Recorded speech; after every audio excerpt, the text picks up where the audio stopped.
Assalamualaikum warahmatullahi wabarakatuh. Innal hamdalillah nahmaduhu wa nasta'inuhu wa nastahdihi wa nastaghfiruh wa natubu ilayhi wa natawakkalu alayhi wa na'udzu billahi min shururi anfusina wa min sayyiati a'malina man yahdihillahu fahuwal muhtadi wa man yudlil falan tajida lahu waliyyan murshida. Asyhadu an la ilaha illallah wahdahu la syarika lah wa anna sayyidana Muhammadan 'abduhu wa rasuluhu وصفيه من خلقه وحبيبه بلغ الرسالة وأدى الأمانة ونصح الأمة وكشف الغمة وجاهد في الله حق جهاده حتى أتاه اليقين اللهم صل على سيدنا محمد وعلى آله وصحبه وبارك وسلم أما بعد. Muslimin muslimat sahabat pendengar IKIM yang dirahmati Allah, marilah sama-sama kita mengucapkan setinggi-tinggi kesyukuran kehadrat Allah di atas segala nikmat yang Allah Ta'ala kurniakan kepada kita, terutamanya nikmat iman dan Islam. Dan marilah sama-sama kita bersyukur dengan mentaati segala perintah Allah, melaksanakan segala suruhannya dan menjauhi segala larangannya. Mudah-mudahan Allah Subhanahu wa Ta'ala sentiasa memberikan taufik dan hidayah kepada kita, menjadikan kita hamba-hamba yang sentiasa istiqamah di atas jalan yang benar yang telah dirintis oleh baginda Nabi Muhammad sallallahu alaihi wasallam. Muslimin muslimat yang dirahmati Allah, kita masih lagi belum selesai membicarakan tentang ayat yang ke-171 daripada surah An-Nisa. Allah berfirman, A'udzu billahi minasy syaithanir rajim. Ya ahlal kitab la taghlu fi dinikum wa la taqulu 'ala Allahi illa al-haqq. إنما المسيح عيسى ابن مريم رسول الله وكلمته ألقاها إلى مريم وروح منه فآمنوا بالله ورسله ولا تقولوا ثلاثة انتهوا خيرا لكم إنما الله إله واحد سبحانه أن يكون له ولد له ما في السماوات وما في الأرض وكفى بالله وكيلا. Yang bermaksud, wahai ahli kitab, janganlah kamu melampaui batas dalam perkara agama kamu, dan janganlah kamu mengatakan sesuatu terhadap Allah melainkan yang benar. Sesungguhnya Al-Masih Isa ibn Maryam itu hanya seorang pesuruh Allah dan kalimah Allah yang telah disampaikannya kepada Maryam, dan ia juga tiupan ruh daripadanya. Maka berimanlah kamu kepada Allah dan Rasul-Rasulnya, dan janganlah kamu mengatakan Tuhan itu tiga. Berhentilah daripada mengatakan yang demikian, supaya menjadi kebaikan bagi kamu. Hanya esanya Allah ialah Tuhan yang Maha Esa, Maha suci Allah daripada mempunyai anak. Bagi Allah jualah segala yang ada di langit dan yang ada di bumi, dan cukuplah Allah menjadi pengawal yang mentadbir sekalian makhluknya. Muslimin muslimat yang dirahmati Allah Subhanahu wa Ta'ala, semalam kita telah melihat daripada awal ayat ini sehingga pada frasa yang berbunyi a'udzubillahi minasyaitonir rajim. فآمنوا بالله ورسله ولا تقولوا ثلاثة انتهوا خيرا لكم إنما الله إله واحد سبحانه أن يكون له ولد له ما في السماوات وما في الأرض وكفى بالله وكيلا.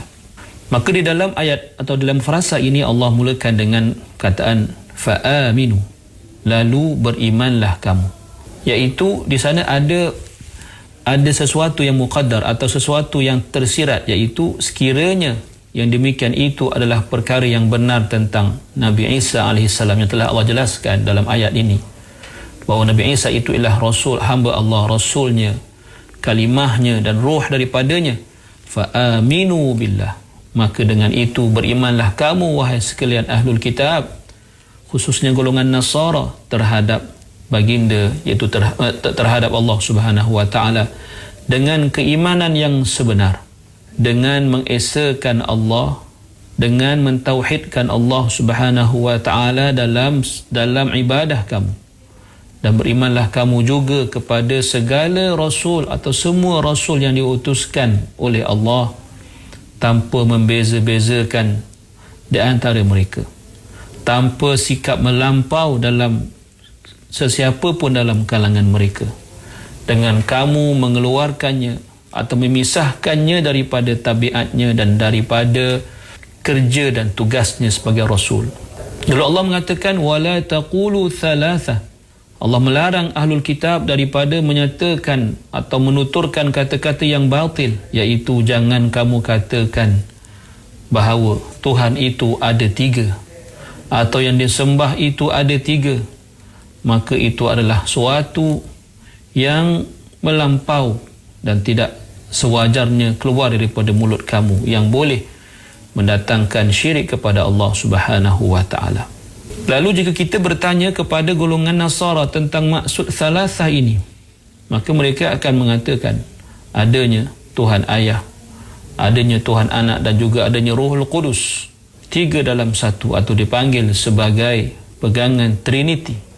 Dan kadang-kadang mereka mengatakan ketiga-tiga ini bersatu menjadi satu, dan ada kata mereka bertiga ini terpisah-pisah sebagai Tuhan yang berbeza.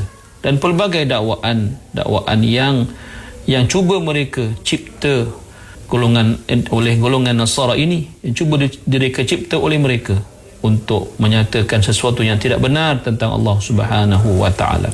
Dan jika kita bertanya adakah dakwaan ini mereka benar-benar menyatakannya, maka jawapannya Allah sendiri yang mendedahkan tentang tentang dakwaan batil itu, bila Allah berfirman a'anta qulta lin-nasi ittakhiduni wa ummiya ilahaini min dunillah.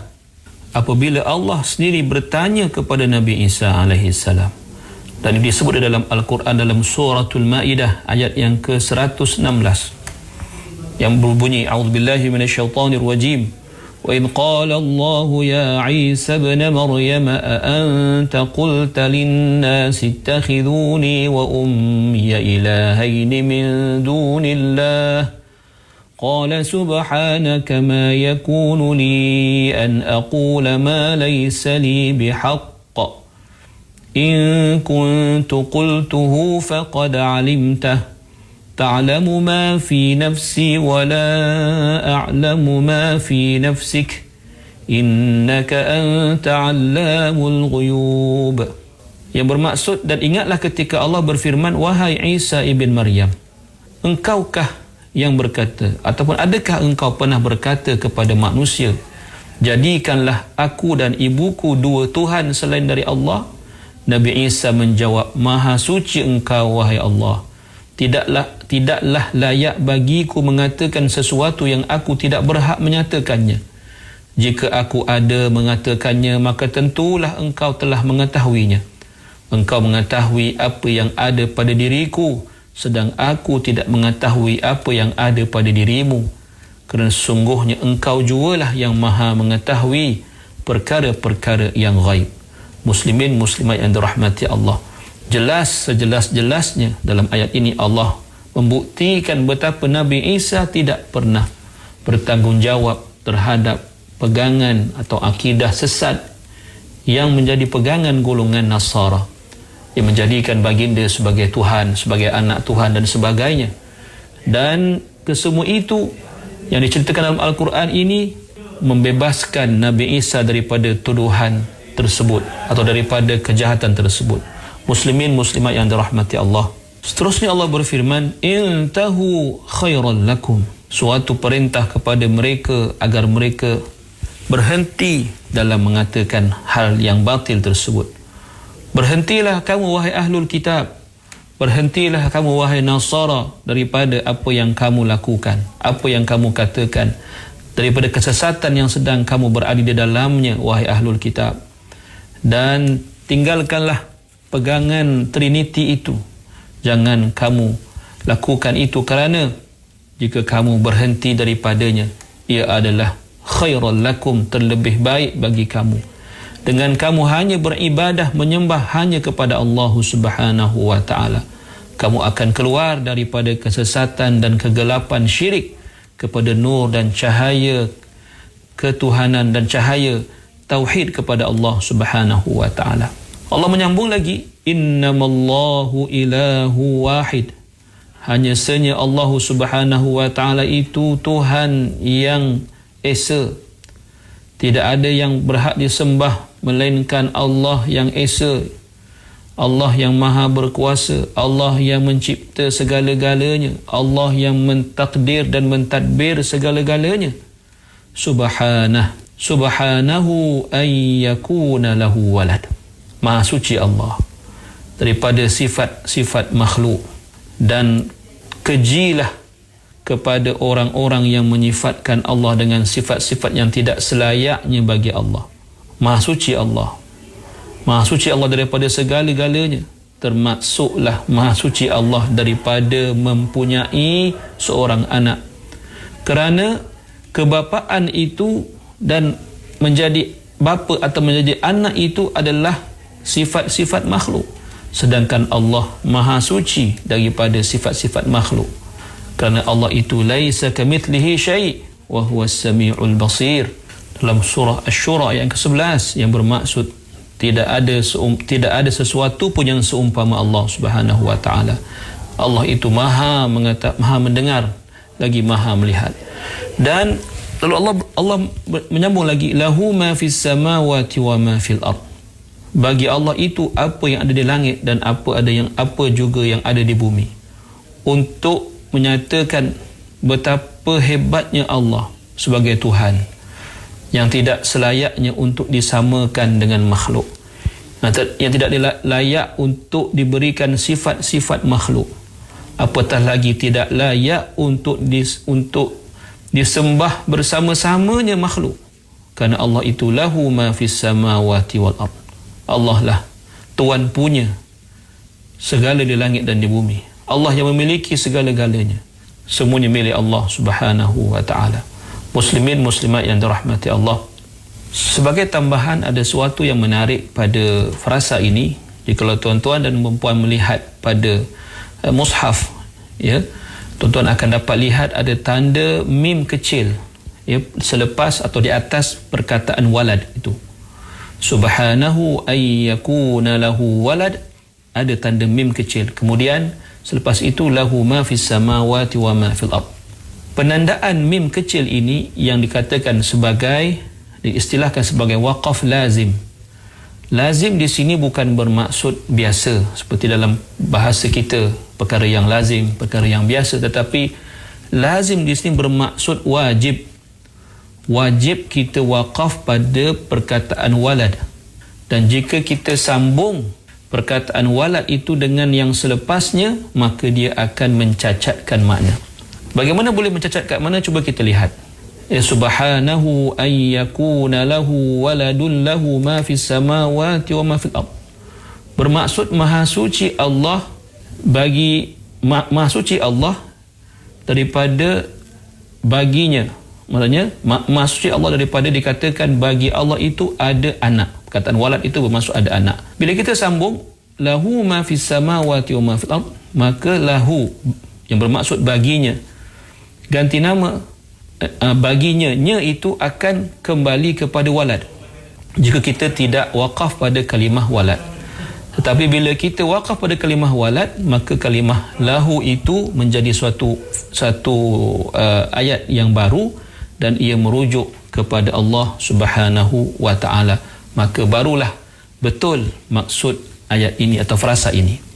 Maka kerana itu ulama meletakkan mim kecil pada kalimah walad itu untuk membezakan antara subhanahu an yakuna lahu walad dan dengan ayat ataupun frasa selepasnya lahu ma fis samawati wa ma fil ard, untuk mengelakkan daripada salah faham apabila kita membaca Al-Quran. Muslimin muslimat yang dirahmati Allah. Kemudian dan akhir pada ayat ini Allah menyebut wa kafa billahi wakila. Wa kafa billahi wakila sebagai penutup pada ayat yang sangat hebat ini, untuk menyatakan betapa hebatnya, luasnya kekuasaan Allah Subhanahu wa taala dalam menguasai alam ini. Dan kalimah wakil bermaksud al-hafiz, al-mudabbir, ya, seorang yang bermaksud yang memelihara, bermaksud yang mentadbir, yang menguruskan, yang bertindak kepada apa juga yang berlaku pada sesuatu, maka itulah yang ada pada maksud kalimah wakilah. Bermaksud memadailah Allah sahaja sebagai wakil, sebagai pemelihara, sebagai pentadbir, sebagai penjaga alam ini, sebagai apa sahaja tindakan Allah sebagai Tuhan yang selayaknya baginya yang dia lakukan kepada semua makhluknya di alam ini, di langit dan di bumi ini, maka itulah yang ada pada kalimah wakilah. Aqulu qawli hadha wa astaghfirullahal azim li wa lakum. Wassalamu alaikum warahmatullahi wabarakatuh.